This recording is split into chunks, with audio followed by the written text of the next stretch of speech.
Yeah, you know how we roll on a Tuesday. We hang out with the fellas from Missin Curfew, Scotty Upshall, Shane O'Brien, or Obi, and Uppy, as we like to call them. How you doing, fellas? Doing good. Good. EJ, Uppy loves your pink little, what is that, a sweater? What do you got on there? Updog loves that. Takes a real man to rock pink like that. Thank you. Yeah, it's just a nice little top here. I like it. I got it at a golf outing, and, you know, I like some days I give you the Johnny Cash, Man in Black. Right, sure. Other days I like to be a little more colorful. So today, you guys are colorful. So I bring it.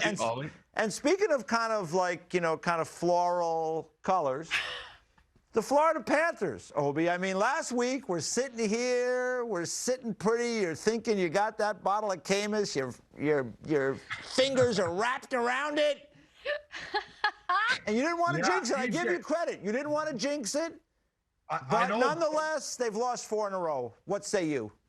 Yeah, I'm gonna blame you, EJ. I'm gonna finger point it right towards you. Like I did my playing days, I had my guy. It was EJ's fault. EJ. I was trying not to jinx it. You put it out in the universe.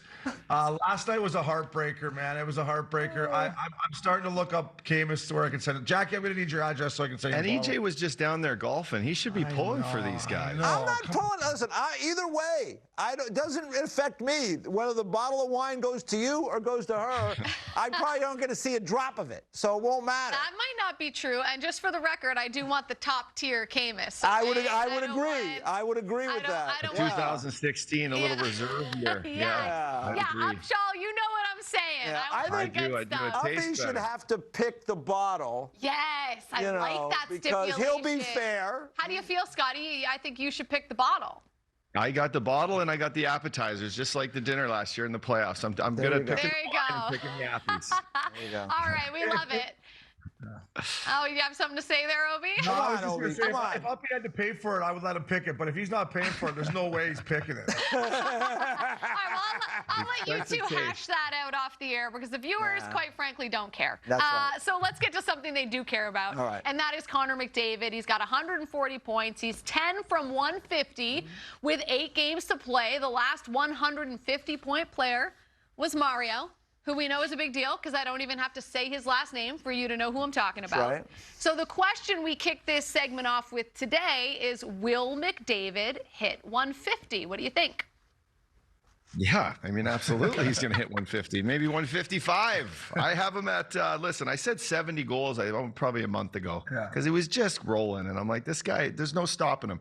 I have him at 65 goals and 90 assists. Why? Because these games are meaningful down the stretch, and he's just continually getting better and better, and he wants to hit the playoffs feeling good. He's not going to stop. I think he's making a statement. 155 points. Yeah, he's going to get it for sure. Depends on how many power plays they get here in the next. What did you say? He's got 8 or 9 games? 8 games. Like every time they get a power play, like look out. The poor Coyotes last night killed one off, and then they got a penalty right again. They scored. So he gets over 150, and I'm holding on to 70 goals, depending on how many power plays they got. Yeah, you know, we had a little give and take on the 70 goal things. You guys get it going on social media, and you know, I mean, listen. If he, can't write it off. No. I mean, you know, I didn't think he'll get there. I stand by that, but it's certainly not out of the question. You don't ever like to bet against guys like Connor McDavid because, I mean, you pointed it out.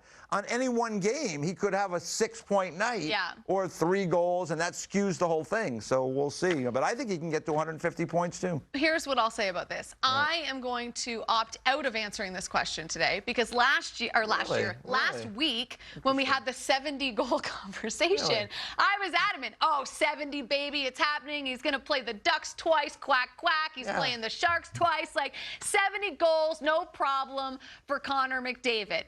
Since then, Connor McDavid has scored 0 goals in 2 games. Yeah. I feel like, Obi, you might have jinxed the Panthers. I absolutely jinxed Connor McDavid. Yeah. It's my fault. So I am going to opt out of answering the question and hope that I did not jinx McDavid in some type of way. But let's get to our next topic. All right.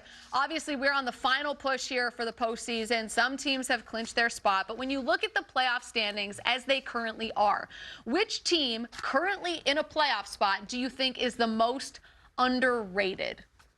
Yeah, for me, this is a tough answer because they're leading the Central Division right now, but I'm going to still say the Minnesota Wild. I believe that the Colorado Avalanche are going to win the Central, so I think they're going to play the Dallas Stars in the first round with home ice, but I still don't think they're getting the love they deserve. And the way they play without Kirill Kaprizov in the lineup, they can play it anyway. They can play it physical, they can play it speed, they got great goaltending, and I love their coach, Dean Evison. He's got the best mean mug in the league up top. He does, yeah. I had him in junior. It hasn't changed. Yeah, he's still mean, hard to play for. Listen.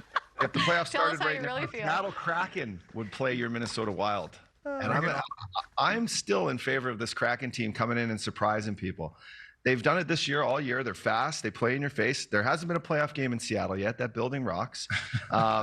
Listen, they're a team you just don't want to mess with. And Minnesota, they've always underperformed come playoff time, losing to the Blues. And, I just see that's a team they don't want to mess with the Kraken, I'm telling you. Right. Okay. I like that answer, though, because that is a team that, like, a lot of people are not talking about as, like, a cup contender. Yeah, for sure. I mean, I'd say two things. First of all, I remember watching Dean Evison play, and, like, he's meaner as a coach. Yeah. I mean, like, he gets going on the bench. Like, he was a good, solid NHL player, but, like, he wasn't, like, the little ball of hate. Yeah. As a player. But on the bench, he's kind of a little bit more dangerous. But I would say Vegas to me. I still don't think we talk enough about Vegas, what they've done this year. They're leading the division. They've played as well as they've played since the All-Star break. Good game tonight against the Oilers. So Vegas, to me, just hasn't gotten near enough attention commensurate to what they've done this season. I feel that way about the Kings. And I almost feel silly saying it because I think people that watch our show know that I feel this way about the Kings. But we talk about the Kings, I think, a lot. More than on this Vegas? Show. Yes. I don't think so. I disagree. Well, I guess we're going to have to agree to disagree. Or maybe not. Whatever. I think maybe the Islanders are a bit underrated. They've been playing really well of late. You don't like it? Well, I think they're gonna get in. Yeah. Because Obi jinxed the Panthers, so I think that the Islanders now are gonna benefit from that jinxing. Sure. And they'll be in, but they've had their struggles. I mean, lost to Buffalo at home the other night, gave up a point to the But Jackets. All teams lose to bad teams. Like, we've seen that, right? And I think that they have an X factor in Sorokin King between the pipes. And who are they going to get in the first round? Are they going to get Boston or are they going to get Carolina? Not to take anything away from either of those teams, but I don't think the Islanders, I guess what I'm trying to say is, I don't think the Islanders are going to go on some run to the Stanley Cup final. But I do think that they could prove to be a tough out when the game changes a little bit in the postseason, and the goalie is good. Have a goalie that will keep you in it. And then you just need things to kind of go your way here and there. All of a sudden, you're up 3-2 in a series, and you got 2 games to close it out. That's all. Okay. Any thoughts on that, guys, as I run off on a tangent? I mean, that's probably the right answer. I couldn't say Islanders because I still don't think they're going to get in because I need Florida to get in. But the Islanders is the right answer, Jackie. You are right, but I still hope Florida gets in. Come on, Matty Tkachuk. I need you, fella. Yeah, all right. So we will see. The clock is ticking, though. I think Sid and the boys might make it a lot tougher after tonight. But one last question for you before we get to the DraftKings stuff.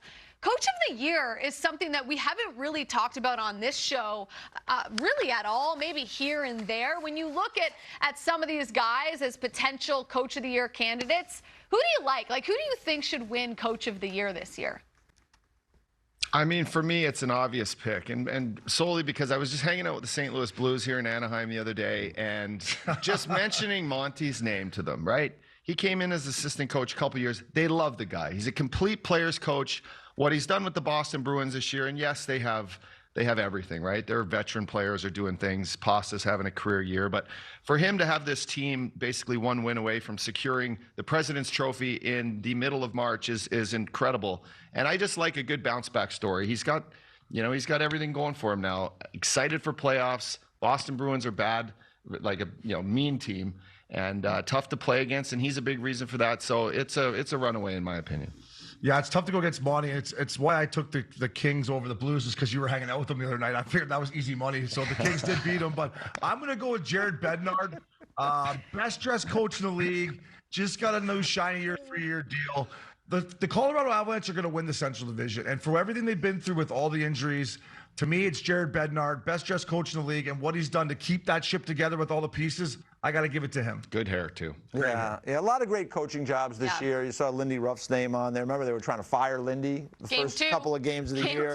He's had a great year. I mean, I think there's been a lot of great jobs, but I think it's really hard to overlook a historic run by Jim Montgomery in his first year behind the bench there. So congratulations to him. I think he's going to get it, and we'll see who the other nominees will be. I'll tell you what, I always find Coach of the Year a hard one to determine. I mean, you make a good point. Like when you're doing something that we've rarely seen in history, like that's going to give you a lot of points, I think, in that category. But I find it because we all look at it different, right? Like I often tend to lean towards a coach that, you know, battled adversity and still found a way to have success. And so for me, like Jared Bednar is somebody that really, I think, deserves to be a finalist, I guess, at the very least, because I mean, the stuff that, it's the fact that this team managed to just stay in contention where they needed to be as they got healthier, and then now is still fighting for a division lead in a division that's been pretty competitive all year. The fact that they're still in it, to me, is just kind of wild.